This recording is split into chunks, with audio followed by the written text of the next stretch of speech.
बाप जरा जरा आतून आरावानी पण बाहेरून कठोर आत मात्र गोड पाणी तो म्हणजे बाप. बाप रागावतो धमकावतो तो वाईट आहे असं नाही. त्याला फक्त एकच वाटतं जे माझ्या जीवनात दिवस आलेत ना ते माझ्या लेकराच्या जीवनात नको. जे माझ्या जीवनात संकट आली ते माझ्या लेकराच्या जीवनात नको. तुमचा पगार मिळावा म्हणून तो नातं दडीत नसतो. काही अपेक्षा नसते. उलट आयुष्यभर केलेली संपत्ती एक क्षणात आपल्या मुलाच्या नावावर करून जातो. एकाएकी केला मिराशीचा धनी. बाप जरा जरा आतून आरावानी पण बाहेरून कठोर आत मात्र गोड पाणी तो म्हणजे बाप. आणि याच्या बापाच्या अंतःकरणातला जर गोड जाणून घ्यायचा असेल तर आपण एक उदाहरण घेऊ. एक कुटुंब होतं. त्यांना एक मुलगा आणि एक मुलगी होती. मुलाचं वय 20 ते 22, मुलीचं वय 16 ते 17. आणि मौलीची गोष्ट होते. एकुलता एक मुलगा वारतो आणि त्याचा पूर्ण अंतविधी होतो. आणि मध्ये 4-6 महिने जातात आणि एके दिवशी ती एकुलती एक मुलगी आई वडील जेवायला बसल्यावर त्या मुलीची आई मुलीच्या बापाला म्हणते, ऐकता का आपली ताई मोठी झाली आहे, आपल्याला आपल्या ताईचं लग्न करावं लागेल. एवढं ऐकता त्या बापाचा हातात राहतो तोंडात राहतो डोळ्याला टचकन पाणी येतं आणि त्याच्या डोळ्यासमोर एकच राहायचं उभं राहतं की उद्या माझी ताई मला सोडून जाणार. आणि दुसऱ्या दिवशी पासून जर पाहायला सुरुवात तर पाहत असताना एकदा नाही दोनदा नाही तर रावेच विचार करतो की ज्या घरात माझी ताई द्यायची आहे ते घर चांगलं असेल का, त्या घरातील माणसं चांगली असतील का, त्या घरात माझ्या ताईला त्रास तर नाही होणार याचा 10 वेळेस विचार करतो. नंतर तुमचं लग्न ठरवतो.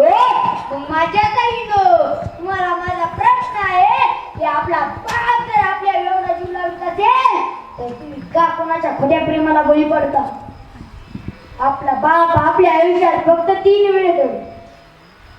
पहिल्यांदा कधी रडत असेल ना ज्यावेळेस त्याच्या मुलीचं लग्न ठरावा, लग्नाची तारीख काढावी आणि सगळे पाहुणे राहुणे आपापल्या घरी जावे, त्यावेळेस रूम बंद करो, लाईट बंद करो, उशीत मुंडकं घालून तो बाप ढसा रडतो.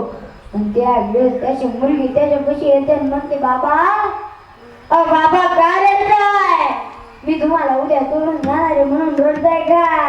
तो बाप म्हणतो, अरे ताई तुम्हाला उद्या सोडून गेल्यावर मला कोण विचारणार, बाबा आले का, बाबा जेवले का, हे मला कोण विचारणार. त्या बाप पहिल्यांदा रडतो.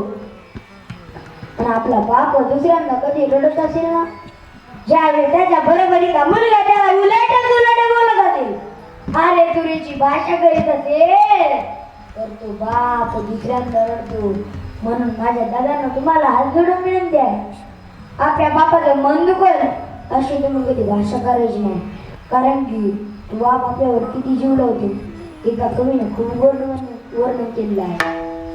उरामध्ये माया ज्याच्या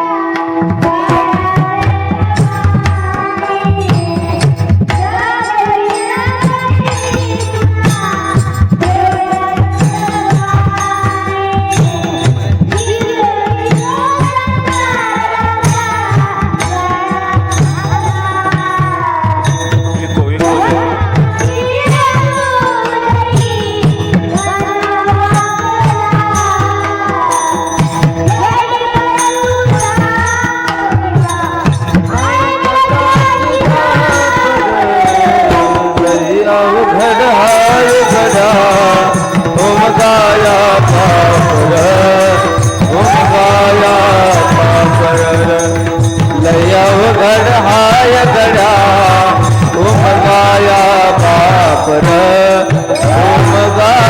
बाप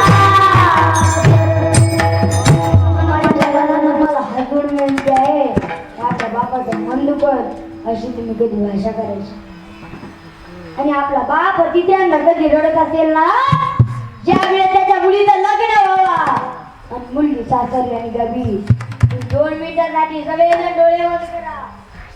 तो प्रथम डोळे समोर आणा. मुलगी एक एकाच्या पाया पडत जशी जशी जवळ येते तसं तसं त्या बापाच्या अंतःकरणाला पाजारा फुटतो. ओ तो बाप उंदके द्यायला सुरुवात करतो. ओ तो बाप थांबाचा किंवा भिंतीचा आकडा येऊ राहतो.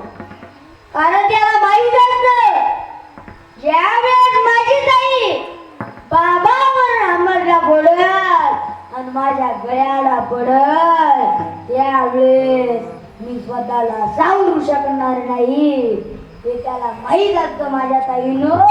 म्हणून तो बाप खांबाचा किंवा भिंतीचा आसरा घेऊन जातो. बघता बघता ती मुलगी 10 ते 12 फुटाच्या अंतरावर येते आणि तिची नजर आपल्या जन्मदात्या बापावर पडते. त्याचं वांद्रू गाईकडे धाव घेत इतक्याच वेगानं ती मुलगी आपल्या बापाकडे धाव घेते आणि जोरात बापा पडते आणि गळ्याला घट्ट अशी मिठी मारते. आठवा तो क्षण यावेळेस त्या बापाची काय अवस्था झाली असेल.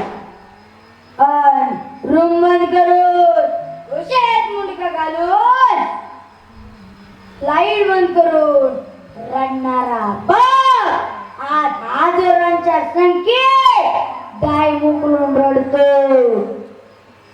त्यावेळेस गावचा पाटील येतो आणि म्हणतो, 6 महिन्यापूर्वी तुमचा एकुलता एक मुलगा वारला, त्यावेळेस तुम्ही एवढे रडले नाही आणि आज मुलगी सासरला जाते तर त्याही पेक्षा जास्त रडते. त्यावेळेस त्या बापाने एकदम गोड उत्तर दिलं, पाटील त्या दिवशी मी मेलेलं प्रेत वात लावलं होतं आणि आज मी जिवंत प्रेत वात लावतोय.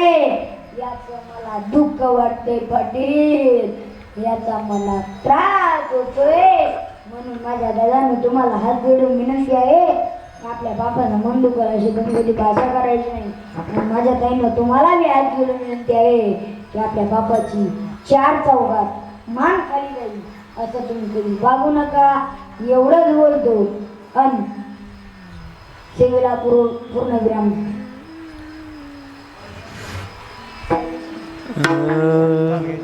नाही घेतलं